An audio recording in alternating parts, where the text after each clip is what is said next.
大土町、火災の後にもう人が集まり始めてるのだ。鎮圧って火が広がらない状態になったってことね。戻りが早いわ。駅前で記念写真まで撮ってるって空気が少し明るくなった感じじゃん。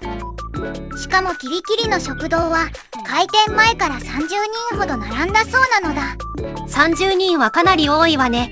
行列そのものが街を応援したい気持ちの形みたいよ。窓の外に海が見えるなら景色も含めて来たくなるよね。地元の味って強いじゃん。ホタテやワカメのラーメンで海の町らしさも伝わるのだ。それに先月20日の北海道三陸沖後発地震注意情報で予約が半分消えたんでしょう。あれは後から大きめの揺れが来るかもしれないから気をつけてっていう呼びかけだよね。そうなると火災と合わせて営業を休むのも苦しかったはずなのだ。でも来ることで応援したいって人がいるのは救いよね。お店側もまたたくさん迎えたいって言ってたし、ここから回復してほしいじゃん。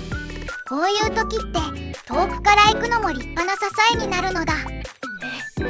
普段の買い物や食事がそのまま地域応援になることもあるわ。みんなも好きな場所が元気ない時ってまた行こうって思うことあるじゃん。大土町は海と山が近い場所だから動きが戻ると景色まで明るく見えるのだ。続いては福島の猪苗代湖で起きた事故の話なのだ。水上バイクが転覆したんでしょ。ひっくり返るだけじゃなくてかなり危ないのね。通報があったのは午後2時前で、事故はそのおよそ1時間前に起きてたよね。乗っていたのは10代から20代の男性3人で、そのうち2人が意識のない状態で搬送されたのだ。3人ともライフジャケットを着ていたのにそんなことになるのね。つけてても転覆した瞬間の衝撃までは防ぎきれないことがあるじゃん。もう一人は会話ができる状態で怪我はなかったということなのだ。少しでも情報が揃うのは大事ね。他の5人と一緒に関東から来ていたんでしょ。レジャーで来てたならなおさら無理しないで楽しむのが大切だよね。警察は一緒に乗っていた人から話を聞いて詳しい状況を調べているのだ。水の上は見た目より風や波の影響が大きいから油断しにくいわね。湖って広く見えても風で一気にバランス崩れることあるよね。陸の上の感覚で行くと思ったより急にひっくり返るのだ。だからこそ出発前の点検と無理のない運転が大事よ。こういう話は聞くだけで胸が重いじゃん。無事だった人の回復を祈りたいよね。本当にそうなのだ。次は世界の値段が動く話に移るのだ。最後は原油をめぐる動きなのだ。OPEC プラスが増産を決めたのね。あの集まりまた市場を揺らすわ。OPEC プラスって原油を多く生む国たちがまとまって動くグループだよね。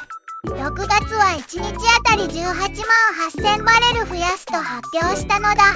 バレルは原油の量を数える単位よ。しかも5月の20万6000より少ないのね。少なくしたってことは世界の様子をかなり慎重に見てる感じじゃん。 UAE は抜けたけれど7カ国で引き続き強調する姿勢は見せたのだ。ホルムズ海峡の輸送が停滞したままだから海峡が開いた時に備えてるって見方なのね。そこが詰まると原油の流れが一気に変わるよね。海の通り道って大きいじゃん。4月30日にはニューヨーク原油市場で WTI 先物が一時110ドル台まで上がったのだ。 WTI はアメリカの原油価格の目安みたいなものよ。そこが上がると落ち着かないわね。つまり原油が高いとガソリンやいろんな値段にも波が来やすいってことじゃん。生活の隅々に効いてくるからただの海外ニュースで終わらないのだ。しかも国ごとの思惑だけじゃなく輸送路の事情まで絡むのがややこしいわ。こういうの見ると世界のニュースって買い物の感覚にもつながるよね。市場がどう動くか次も気になるのだ。ここで大土町の小ネタを一つ入れるのだ。町の話もっと知ると印象変わりそうじゃん。町内の蓬莱島はひょっこりひょうたんとのモデルと言われているのだ。あの人形劇のイメージそこにつながるのね。しかも防災行政無線の昼のチャイムにはそのテーマソングが使われているのだ。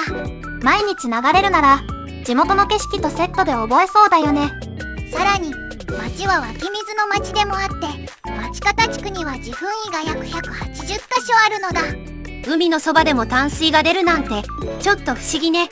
海から50メートルも離れていない場所で水が得られた時期もあるそうなのだ。山と海の間でちゃんと暮らしの水まであるのが面白いじゃん。大土町って景色だけじゃなくて暮らしの歴史も濃いのだ。今日は町を支える動きと気をつけたい事故、そして世界の原油の話まであったのだ。気になったところは概要欄のリンクも見ておくといいわよ。よかったらチャンネル登録もお願いね。また次回も一緒に追ってほしいのだ。